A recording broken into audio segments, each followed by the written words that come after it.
Oh, to. Dito naman natin nilagay yung mga ibang gamit natin na gagamitin sa ating pagbaklas tsaka paglinis. High temp grease. Kulay blue yung kulay niya. Ano yung laruan mo yan? Ha? May battery? Wala. Parang umiikot yung CCTV nyo par. Medyo okay na. So tatanggalin muna natin itong kanyang airbox cover. Pakita ko yung tinanggal nating screw sa kanyang airbox. Ito, pare-pares lang yung suwat. So nangangapa pa tayo kung paano. Ganun pala yun. Opya!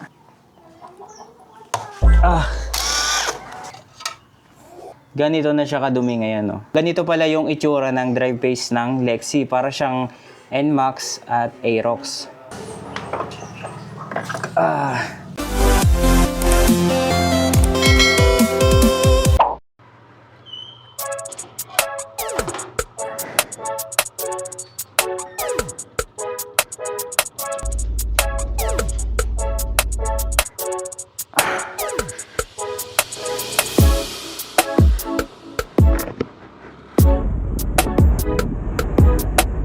May ano kayo, Ariel na powder? Oo.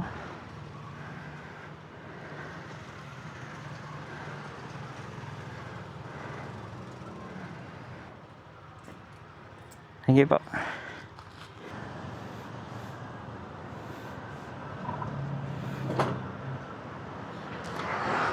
Bali yung binili nating Ariel, yun yung gagamitin nating pangsabon dito sa ating CVT. At ngayon naman ay maghahanap tayo ng paintbrush. Ito meron tayong nakitang hardware.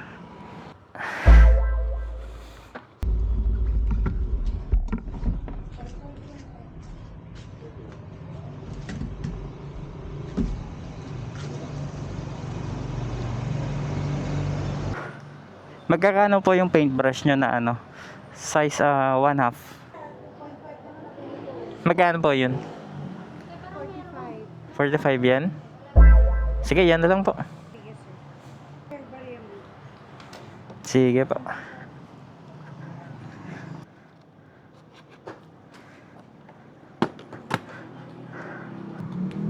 Ay. Diretso naman tayo ngayon sa bahay ng aking tropa. Doon tayo magkakalikot dito sa ating CVT. Ramdam natin kapag traffic, medyo nagdadragging na siya. Kasi 'di ba, alam naman natin kapag stuck talaga, common na yan na nagkakaroon talaga ng dragging. Kahit brand new pa yan na kagagaling ng kasa, mararamdaman nyo talaga yung dragging, 'di ba? Pero nung pagka-browse ko sa page ng Lexi, nakita natin na nasa 1,000 odo pa lang. Sobrang dumi na. Sana hindi naman ganun kadumi yung ating CVT. Ang lalayo pa man din ng pinupuntahan ng motor natin, never pa tayong nag-open o kaya nag-check man lang. Ang gusto ko pa man din sanang ipakita sa inyo ngayon yung ating Click 125. Matagal nang wala kaming banding. Saktong nakita natin na parang nagkakaroon na ng dragging yung ating Lexi. Uunahin muna natin. Total si Click naman, hindi naman natin siya binabiyahe ng malayuan. Simula naman nung nakuha natin si Lexi, naging spoiled na yung ating Click.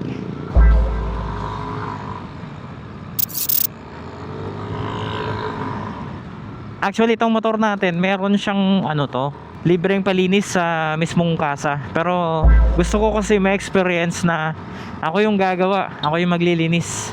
Simula dun sa amin papunta dito sa bahay ng ating kaibigan, more or less nasa 20 minutes ang biyahe natin.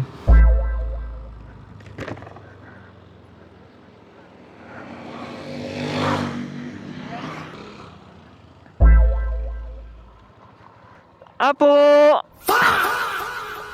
Parcel po! Grabe, lalaki ng mga aso nila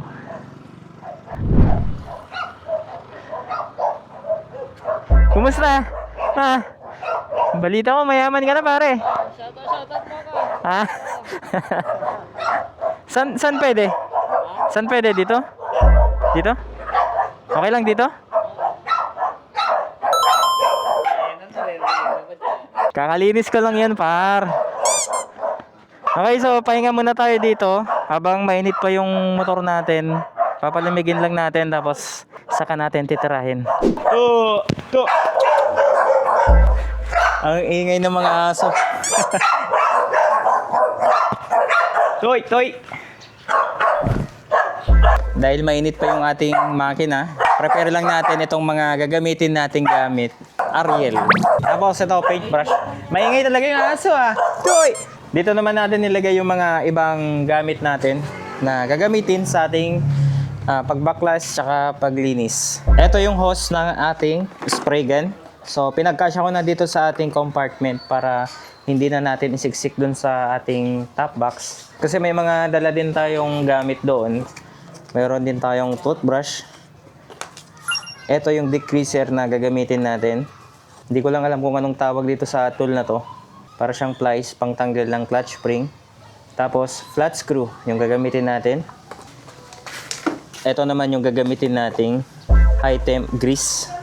Kulay blue yung kulay niya. Ito din yung pangtanggal natin mamaya sa may clutch assembly. Alaga! Ano yan? Pang tinola? Ha? Yan yung inanak natin. Ito yung tatay oh. Junior pare, junior. Ano to? Alaga mo yan? Sa leg, hinawakan to. Para mas madaling matinola. Pwede na ba yan? Hindi pa. Ano yung laruan mo yan? Ha? May battery? Wala. Par, umihigot yung CCTV nyo par. Bagong mukha nakikilala niya. O pina-familiarize niya pa. Etong sako na dala natin, ito yung paglalagyan natin ng malilinisan nating CVT parts. Tapos, ibibilad natin dun sa mismong araw para madali siyang matuyo. Medyo okay na. So, tatanggalin muna natin itong kanyang airbox cover. Check naman natin ngayon yung kanyang filter kung malinis pa ba. Ito lang ba yung 1, 2, 3, 4, 5, 6. Madami pala, pati sa baba meron. Pakita ko yung tinanggal nating screw sa kanyang airbox. Ito, pare-pares lang yung suwat. Ganyan, no? Tapos, nasa 8 pieces na screw yung kailangan yung tanggalin para matanggal nyo yung pinaka airbox cover. First time nating tanggalin to. So, nangangapa pa tayo kung paano. Paano tanggalin to, pare? Meron pa pala akong hindi natanggal. Ito.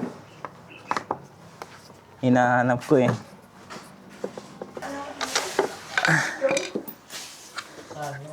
Yung airbox lang alam mo.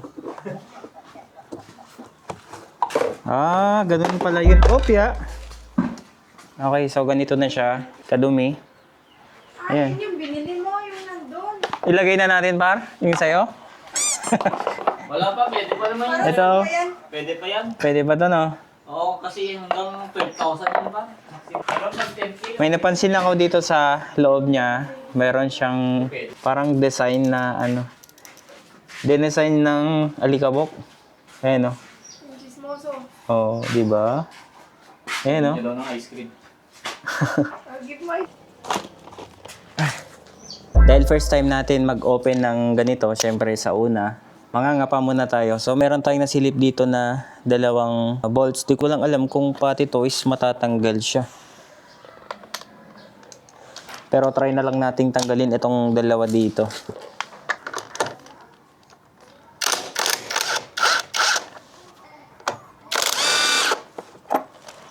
Hindi rin pala katulad ni Click na 8mm yung gagamitin para ma-open itong cover niya. So, kailangan natin gumamit ng Phillips screw para ma-open natin itong pinaka-side cover niya.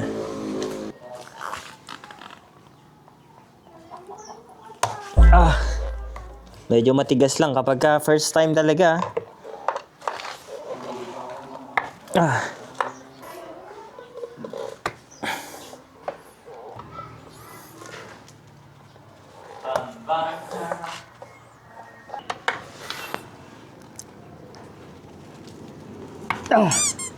Tigas.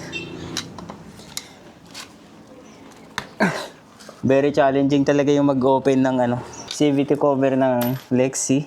Pansin ko dito sa cover niya, May mga foam siyang nakalagay.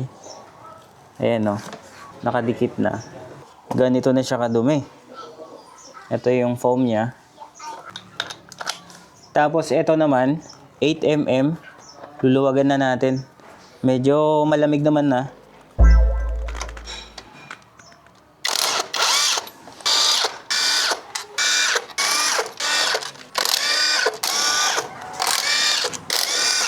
Dito naman sa kanyang mga bolts na tinanggal natin sa kanyang side cover, kung mapapansin nyo, ayan o, pare-parehas lang sila ng sukat. Hindi katulad ng sa Honda Click na magkakaiba yung sukat, may mahaba, may maiksi. Ito naman is pare-parehas lang. Yan. Ganito na siya kadumi ngayon, no? Meron lang tayong napansin dito sa pinaka pulley drive face niya kasi kung mapapansin nyo, eto yung kanyang lock, napaka-iksi. Ayan, no? Yung ginagawa kasi ng mga iba dyan is nagpapalit sila ng nut ng pang version 2. So tatanggalin ko para ipakita ko sa inyo.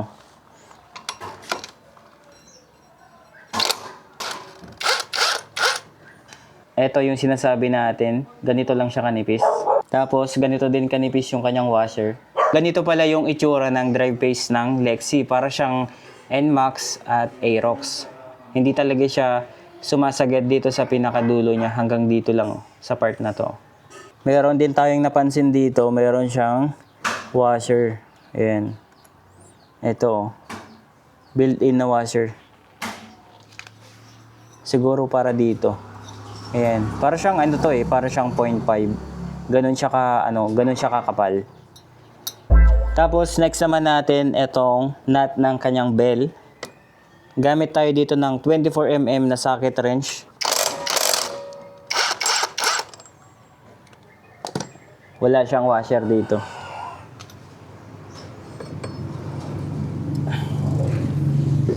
Pakita ko din yung loob ng mismong bell. Ayan o.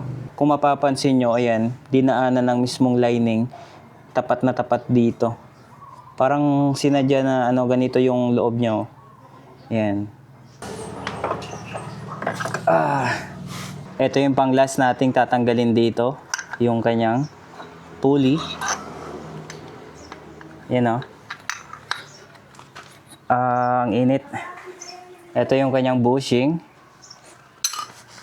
Tapos, ito naman yung kanyang backplate. Yun o.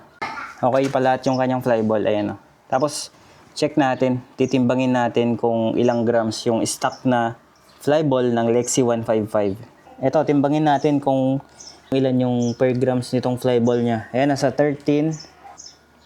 13.1. Parang mabigat to ah. 13.1. 13. Malamang ito, 13.1 din.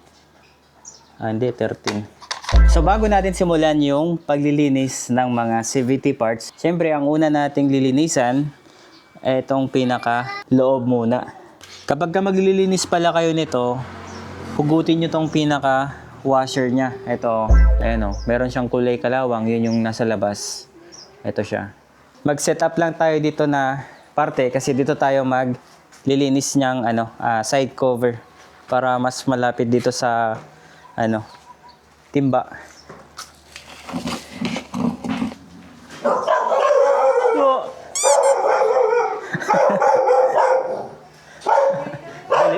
Galit na galit yung mga aso.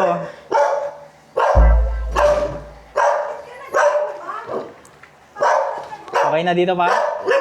Okay na dito? Powder to par? Ha? Hindi, meron akong gamit dito. Bago pala tayo magpapatuloy dito sa paglilinis natin dito, meron lang akong nakalimutang takpan dito. Ito yun yung papuntang air filter. Lagyan lang natin ng supot. Yan. Tapos, pwede na natin itong linisan. Ito na yung binili natin kanina. Ito yung panlinis natin. Ariel na powder, tapos degreaser. Tsaka yung binili nating paintbrush. Ito yung gagamitin nating pang brush dito sa loob nito. Ayan. Lagyan natin yung kalahati. Tapos, i-mix natin. Ayan.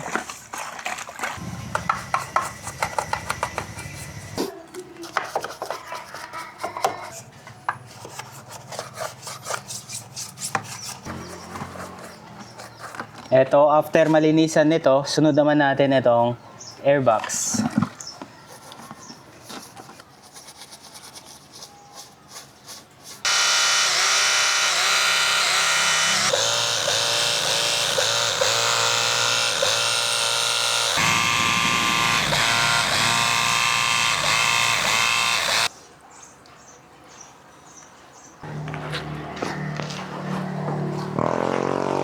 Park muna natin dito para matuyuan yung pinaka-intake ng kanyang CVT. At isusunod na natin linisan yung kanyang pulley at torque drive. Let's go!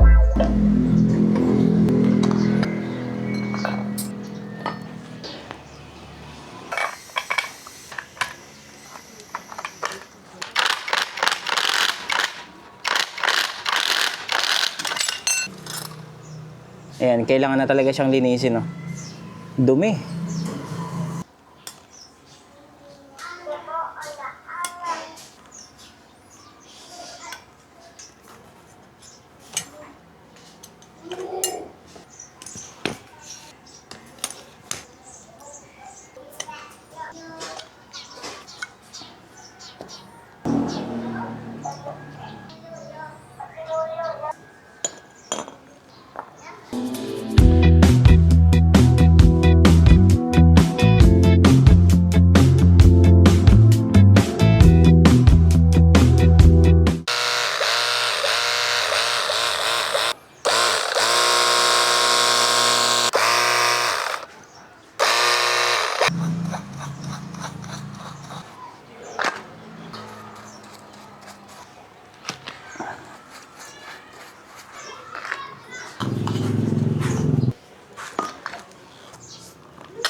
Ibibilad muna natin lahat ng nalinisan nating pyesa. After nito, kapag ka natuyuan na, doon naman tayo magre-repack ng grasa.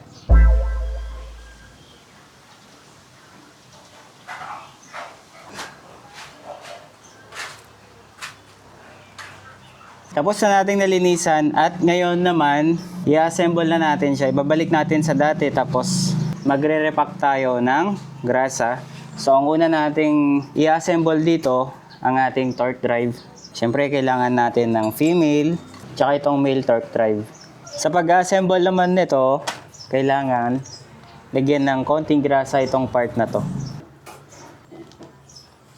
Tapos, ang pinaka-importante dito na lalagyan natin itong inner part nitong female torque drive. Yan, kalat nyo lang sa loob. Yan o. Tapos, ipasok na natin to. Yan. Ikot-ikutin nyo lang para yung grasa sa loob may kalat. Ito na yung exciting part dito kasi maglalagay na tayo ng mga pin. Ito, ipapasok na natin. Tapos maglalagay tayo ng kaunting grasa. Lagyan nyo lang ng konting grasa sa baba tapos ipasok nyo dito. Para didikit siya, hindi siya malalaglag. Ayan o, katulad nitong isa. Tapos sa paglalagay naman ng grasa dito, gamit na lang kayo ng flat screw. Kuha kayo ng grasa, ipaloob nyo lang. Lagyan nyo lang ng kaunting grasa yung loob. Diba?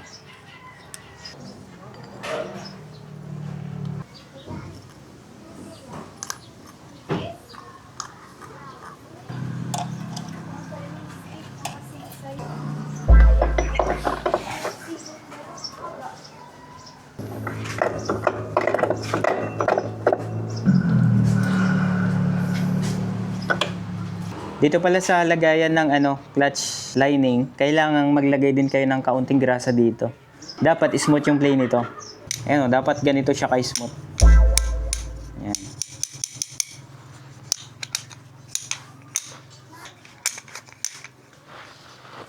Rubber damper. Bali 3 to kapag kayo babalik nyo. Sa technique naman ng pagkakabit naman ng clutch spring, kailangan yung pinaka mataas na hook. Ayan, ito pinaka mahaba. Kailangan nandito sa part na to, sa left side. Ayan. Pasok nyo muna lahat. Tapos gamit kayo nito.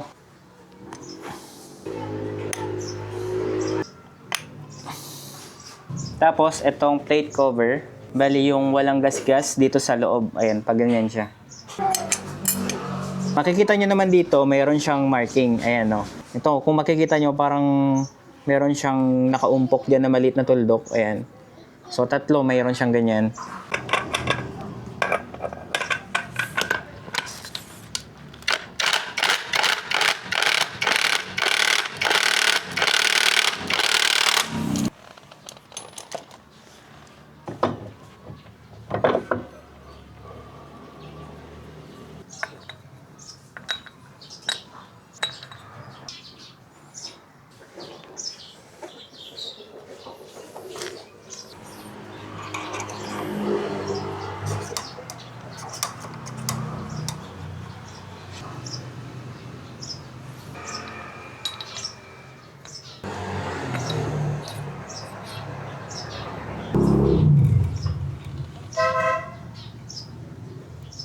Bago pala natin ilalagay itong backplate, kailangan pala natin siyang hasain ng liha. Ayan. Ito yung lagi nyong titignan. Pero kapag ka nakita nyong matalim to, ito talaga yung nagpapakanto sa bola nyo. Ayan, o.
So medyo nagtataka lang ako kasi yung belt niya, kung mapapansin nyo kanina, sobrang pagpag.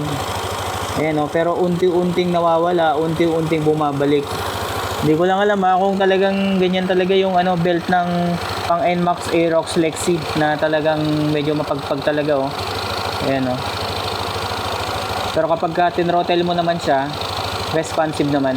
So ngayon, itetest ride naman natin siya para makita natin kung effective yung ginawa natin. Check natin kung nawala yung dragging niya. Kasi pansin ko sa belt niya, medyo mapagpag. Sa click kasi natin, ilang beses ako naglinis, tsaka nagpalit ng fly ball, spring, ganyan. Wala naman naging problema. Ito parang iba talaga, mapagpag. Siguro first time ko lang maka-encounter ng ganitong CVT na talagang mapagpag lang siguro talaga. Kaya check natin.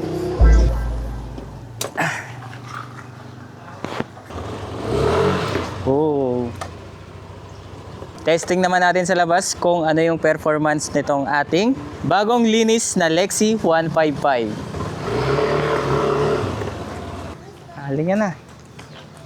Bless. Ako. Bye-bye. Bye-bye, ingat daw sabi niya.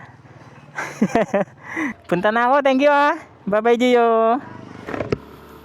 Wow. mas naging smooth ang kanyang throttle response.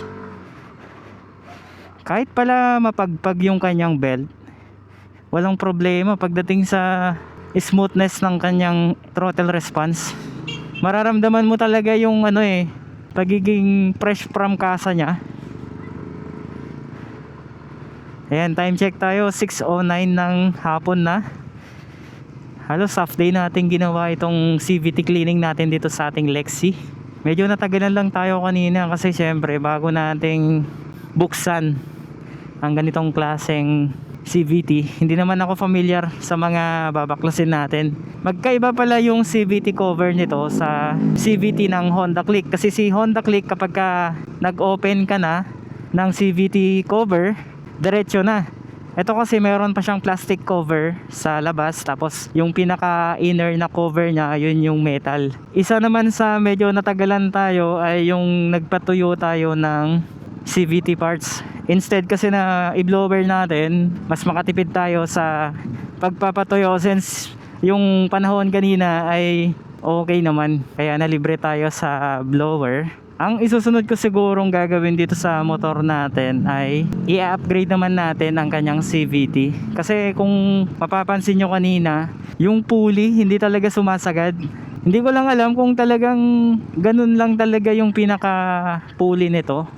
Kasi syempre, 'di ba, first time nating mag-open, wala naman tayong idea sa pulley ng NMAX o Aerox. Madami kasi tayong naka-line up na gagawin dito sa motor natin. Kaya ngayon, pinag-iisipan ko pa kung paano yung magiging flow ng pag-upgrade natin. Kung CVT muna or maglalaki tayo ng gulong. Based naman sa performance niya ngayon, hindi natin kailangan ng malapat na gulong kasi yung pinaka tulin nitong motor ay mawawala kapag naglaki tayo ng gulong, 'di ba?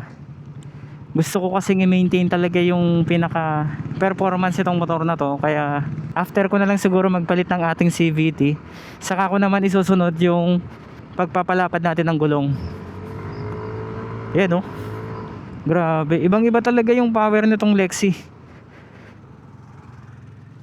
Lalong lalo ngayon kasi syempre bagong repack tsaka bagong linis na rin. Para talaga siyang kalalabas galing kasa. At least ngayon alam niyo na kapag nasa 3,000 odo, pwede nyo nang buksan yung inyong panggilid tapos check nyo katulad ng ginawa natin. Actually 4,000 to 5,000 sana ako magbubukas. Kaso yun nga, gaya ng sabi natin na nakita ko sa Facebook, yung mga ibang naka-Lexi nasa 1,000 odo pa lang, sobrang dumi na. Tsaka isa sa napansin ko sa loob nitong CVT ni Lexi, normal pala sa Lexi talaga na mapagpag talaga yung belt kapag bagong linis. Sana bago ako nagtanggal ng pulley tsaka torque drive, tinest ko muna yung ikot kung talagang mapagpag talaga. Pero pagdating naman dito sa response niya ngayon, mas naging smooth na siya. Kasi kapag ganitong medyo nasa low RPM tayo, ramdam talaga natin yung pagdadragging niya.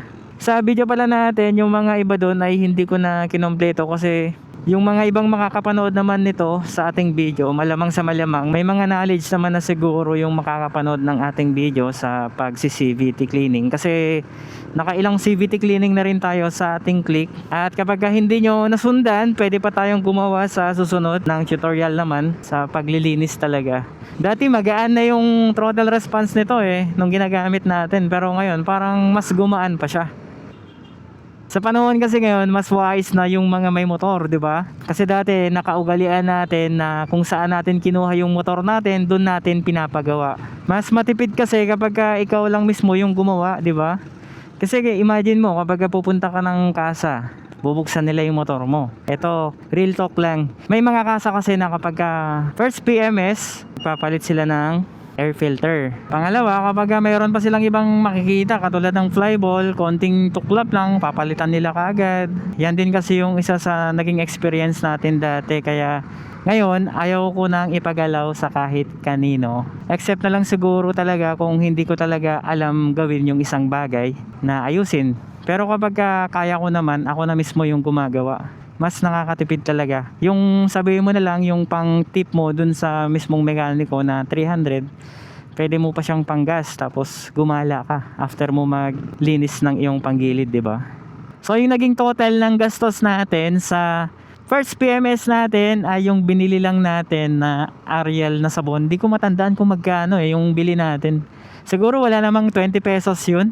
Tapos yung isang natatandaan ko na presyo na binili natin ay yung paintbrush, nasa 45 pesos. So para sa akin ganun lang kadali maglinis ng CVT. Alright? So guys, kung nagustuhan nyo yung video natin ngayon, paki-comment naman kung ano yung next na gagawin natin dito sa ating motor.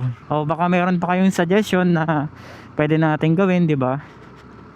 Suggest lang kayo sa comment section, tapos hintayin nyo yung gagawin nating video, di ba?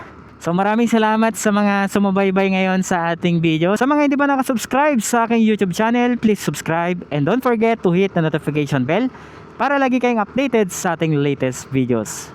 Once again guys, this is Boss Phantom Speed. Ride safe and God bless.